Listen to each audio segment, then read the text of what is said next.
आज हम देखेंगे डिज़ाइन के टैब को। डिज़ाइन के टैब में सबसे पहले हमारे पास थीम्स आ रहे हैं। थीम्स में से हम डिफरेंट थीम्स हमारे पास आ जाते हैं जिनमें से हम कोई भी यहाँ से अपनी मर्जी का थीम अप्लाई कर सकते हैं। फॉर एग्जांपल हम यही वाला कर लेते हैं। ये थीम हमने अप्लाई कर लिया है और अगर हम चाहें तो इसे ब्राउज भी कर सकते हैं थीम को, और जो हमने जितनी भी एडिटिंग की होगी इसके हवाले से उसको हम सेव भी कर सकते हैं।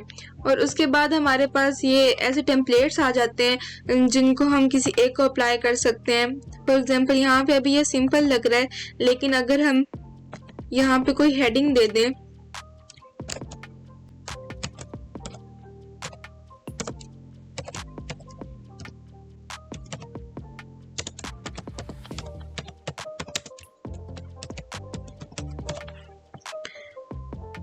और इसको यहाँ से हेडिंग 1 का नाम दे देते हैं, तो ये यहाँ पे उसी टेम्पलेट की डिजाइनिंग यहाँ पे शो होगी। और उसके बाद हम यहाँ से अपनी मर्जी का कलर भी सिलेक्ट कर सकते हैं। यहाँ से कोई भी हम चाहें वो सिलेक्ट कर सकते हैं।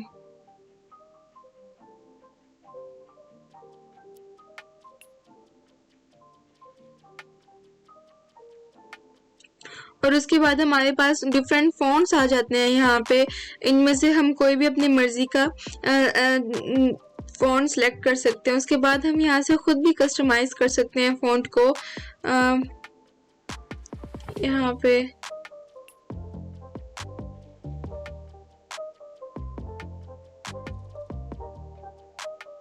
यहाँ पे हेडिंग के डिफरेंट फॉन्ट्स आ जाते हैं और यहाँ पे नीचे हमारे टेक्स्ट के डिफरेंट फॉन्ट आ जाते हैं।